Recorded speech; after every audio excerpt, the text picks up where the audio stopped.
ಮಂಗಳೂರಿನಲ್ಲಿ ನಡೆದ ಭಾರತದ ಅತಿದೊಡ್ಡ ಫಿಸಿಯೋಥೆರಪಿ ಸಮ್ಮೇಳನದಲ್ಲಿ RTN PHF doctor Rohan S Monis ಅವರು ಅಂಗಾಂಗ ದಾನ ದುರಂತವನ್ನ ವಿಜಯವನ್ನಾಗಿ ಪರಿವರ್ತಿಸುವುದು ಎಂಬ ವಿಷಯದ ಕುರಿತು ತಮ್ಮ ವಿಚಾರಗಳನ್ನು ಹಂಚಿಕೊಂಡರು. ಮಂಗಳೂರು ಫಿಸಿಯೋಕಾನ್ 2026 ಮಂಗಳೂರಿನ ಟಿಎಂಎ ಪೈ ಇಂಟರ್ನ್ಯಾಷನಲ್ ಕನ್ವೆನ್ಷನ್ ಸೆಂಟರ್ನಲ್ಲಿ ಅಂತಾರಾಷ್ಟ್ರೀಯ ಫಿಸಿಯೋಥೆರಪಿ ಸಮ್ಮೇಳನವು ನಡೆಯಿತು. ಈ ಐತಿಹಾಸಿಕ ಸಮ್ಮೇಳನವು ಏಷ್ಯಾದ 30ಕ್ಕೂ ಹೆಚ್ಚು ಪ್ರಖ್ಯಾತ ಭಾಷಣಕಾರರಿಗೆ ಸಾಕ್ಷಿಯಾಯಿತು. 6,000ಕ್ಕೂ ಹೆಚ್ಚು ಫಿಸಿಯೋಥೆರಪಿಸ್ಟ್ಗಳು ಭಾಗವಹಿಸಿದ್ದು ಇದು ಭಾರತದ ಅತಿದೊಡ್ಡ ಸಮ್ಮೇಳನವಾಗಿದೆ. ಮಂಗಳೂರು ಫಿಸಿಯೋಕಾನ್ 2026ರ ಅಧ್ಯಕ್ಷರಾದ ಡಾಕ್ಟರ್ ಯುಟಿ ಇಫ್ತಿಕಾರ್ ಫರೀದ್ ಅವರು south Canara physiotherapy teachers association ಬೆಂಬಲದೊಂದಿಗೆ ಈ ಉಪಕ್ರಮದ ನೇತೃತ್ವವನ್ನು ವಹಿಸಿದ್ದರು.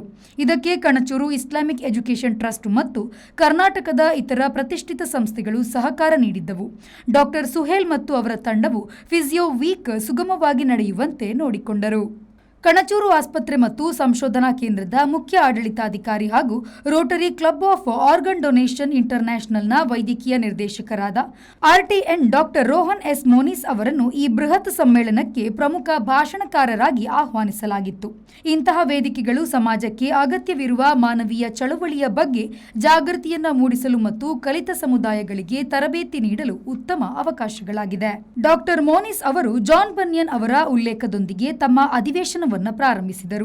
ಯಾರಾದರೂ ನಿಮಗೆ ಮರುಪಾವತಿ ಮಾಡಲಾಗದಂತಹ ಕೆಲಸವನ್ನು ನೀವು ಮಾಡುವವರೆಗೆ ನೀವು ಇಂದಿನ ದಿನವನ್ನು ಸರಿಯಾಗಿ ಬದುಕಿಲ್ಲ.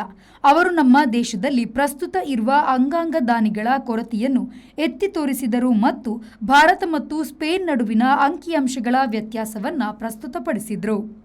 ಬ್ಯೂರೋ ರಿಪೋರ್ಟ್, ವಿ4 ನ್ಯೂಸ್, ಮಂಗಳೂರು.